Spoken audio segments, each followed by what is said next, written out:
রামলালার প্রাণ প্রতিষ্ঠায় হাজির বলিউডের অনেকেই। কেন ব্রাত্য শাহরুখ, সালমান, আমির? এই কারণেই আমন্ত্রণ পাননি বলিউডের ৩ খান। রাম পুজোর দিনে কোথায় চলে গেলেন শাহরুখ? হিন্দুত্ব বিরোধী কথা বলায় বয়কট আমির। গোটা অযোধ্যা জুড়ে পালিত হয়েছে রাম উৎসব।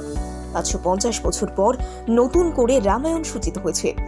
রামলালার প্রাণ প্রতিষ্ঠা করেছেন প্রধানমন্ত্রী নরেন্দ্র মোদী। সোমবার যেন নক্ষত্র খচিত ছিল এই রাম মন্দির। সঙ্গীত জগৎ থেকে সিনেমা জগতের তাবর তাবর অতিথিরা উপস্থিত হয়েছিলেন এসে। একেবারেই সামনের সারিতে ছিলেন বলি তারকারা, এমনকি দক্ষিণী ইন্ডাস্ট্রির অভিনেতাদের দেখা গিয়েছিল। কে ছিলেন না এই কর্মযজ্ঞে? অমিতাভ বচ্চন থেকে রজনীকান্ত, আলিয়া ভাট থেকে রণবীর কাপুর, ভিকি কৌশল, অনুপম খের, সপরিবারে ছিলেন শিল্পপতি মুকেশ আম্বানি। ভারতবর্ষের রথী মহারথী বহু মানুষকেই আমন্ত্রণ জানানো হয়েছিল এই বিশেষ দিনটিতে। কিন্তু তাৎপর্যপূর্ণ কারণে ৩ জনকে দেখা যায়নি এই রাম মন্দির প্রতিষ্ঠার দিন। সেই ৩ জন ভারতীয় সিনেমা জগতের উজ্জ্বলতম নক্ষত্র। তাদের ছাড়া ভারতীয় সিনেমা জগৎ অসম্পূর্ণ। তারা হলেন শাহরুখ খান, আমির খান এবং সালমান খান। বেশ ভালো সম্পর্ক রয়েছে প্রধানমন্ত্রী নরেন্দ্র মোদীর।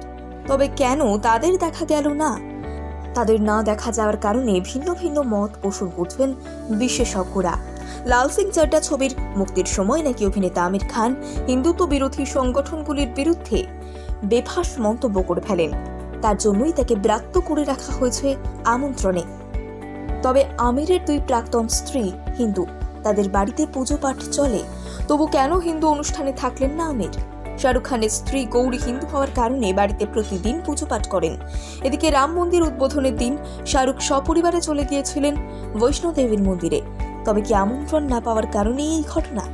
সালমান খান মুসলমান পরিবারের হলেও প্রতি বছর ঘটা করে বাড়িতে গণপতির পুজো করেন, বোনের বাড়িতে পার্টি দেন।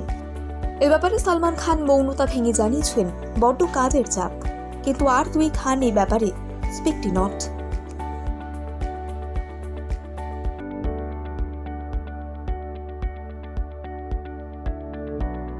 রামলালার প্রাণ প্রতিষ্ঠায় হাজির বলিউডের অনেকেই।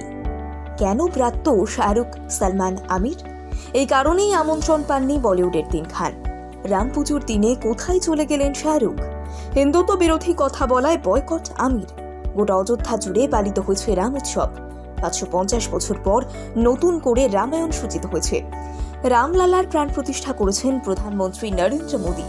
সোমবার যেন নক্ষত্র খচিত ছিল এই রাম মন্দির। সঙ্গীত জগৎ থেকে সিনেমা জগতের তাবর তাবর অতিথিরা উপস্থিত হয়েছিলেন এসে। একেবারেই সামনের সারিতে ছিলেন বলি তারকারা, এমনকি দক্ষিণী ইন্ডাস্ট্রির অভিনেতাদের দেখা গিয়েছিল। কে ছিলেন না এই কর্মযজ্ঞে?